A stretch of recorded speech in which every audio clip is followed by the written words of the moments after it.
Welcome to another story from Motivation with Mark. Before we begin, I want you to think about something. How many times today has a random thought, a worry, or a distraction pulled you away from what you were doing? If you're like most of us, it's probably too many times to count.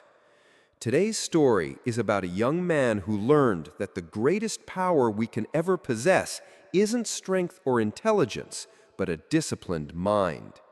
This is the story of Leo the sculptor. Leo was a talented young artist whose hands could shape cold, hard stone into figures that seemed to breathe. His dream was to create a masterpiece, a lion so real and powerful that anyone who saw it would feel its majesty. He found a perfect, magnificent block of marble and built a workshop around it. But Leo had a problem. His mind was like a chaotic storm. He would start working, but then a thought would pop in.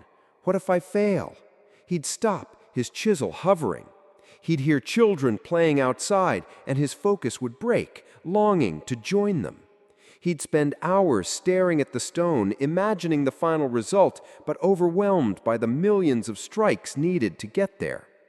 Days turned into weeks, and weeks into months. The marble block remained largely untouched, only a few shallow marks scarring its surface. Leo grew frustrated, blaming the quality of his tools, the poor light in his workshop, and the noise from the outside world. One afternoon, an old master sculptor named Ilara passed through his village. Seeing the pristine block and the dejected young man, she asked to see his work. Leo gestured miserably at the barely started stone.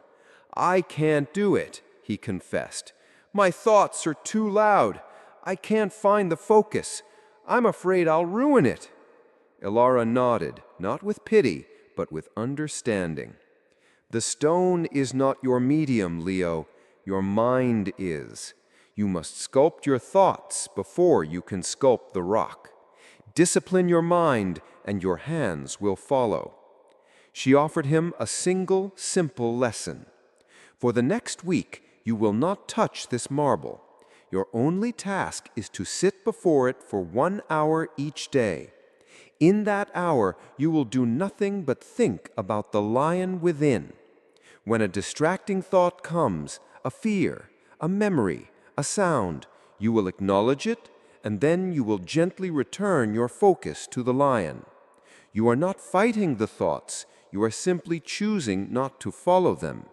You are the master of your attention." It sounded too simple, almost foolish, but desperate, Leo agreed. The first day was agony. He sat on his stool and his mind rebelled. He thought about his empty pantry, a comment someone made last week, the ache in his back. Each time he remembered Ilara's words.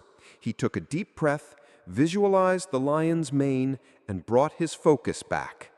He did this dozens of times in that 1 hour. He felt like a failure. The second day was slightly easier. The third day, he found he could hold the image of the lion's eye for a full 5 minutes before a distraction came. He was learning the topography of his own mind, where the distractions lurked and how to navigate around them. He was, as Ilara said, sculpting his focus. After the week was up, Leo picked up his hammer and chisel.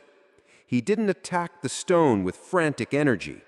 He first closed his eyes and spent 10 minutes in silence, visualizing the precise strike he needed to make. He saw it perfectly in his mind.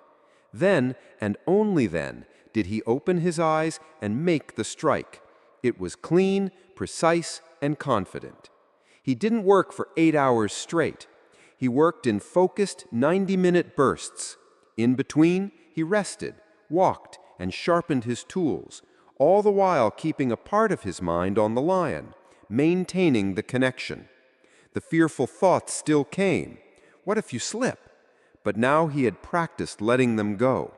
The distraction still called, "Come outside, it's a beautiful day." But he had built the mental muscle to say, "Not now." He was no longer a slave to his impulses. He was the master of his workshop, both the physical one and the one inside his skull. Months later, the masterpiece was complete. The lion was breathtaking, a triumph of art and spirit. When people asked him how he did it, he told them the truth. The tools shaped the stone, but discipline shaped the artist. Ilara didn't teach me how to sculpt. She taught me how to see, how to focus, and how to quiet the storm within. She taught me that a disciplined mind is the chisel with which we sculpt our destiny. And that is the powerful lesson for all of us from Motivation with Mark. Leo's story isn't just about art. It's a metaphor for every goal we pursue. That block of marble is your dream, your project, your ambition. The chisel is your skill and your effort. But the hammer, the driving force that applies that effort with precision and power, is your disciplined mind. Without it, your efforts are scattered, weak, and ultimately ineffective. You become distracted by fear, by doubt, by the endless noise of modern life. But when you practice mental discipline, when you consciously choose to bring your focus back to what truly matters, again and again, you become unstoppable. You stop being a victim of your thoughts and start being their architect. So my challenge to you is this: identify your marble block. What is the one thing you truly want to create or achieve? And then, before you take another frantic swing at it, spend time each day disciplining your mind. Sit in quiet focus, meditate on your goal, practice dismissing distractions. Build that mental muscle, because once you discipline your mind, you can discipline your actions. And once you discipline your actions, you can discipline your life. You can chip away everything that is not the masterpiece you are meant to be. Thank you for watching. If this story helped you, please share it with someone who needs to hear this message today. This is Mark signing off from Motivation with Mark, reminding you to sculpt your mind and sculpt your world. Until next time.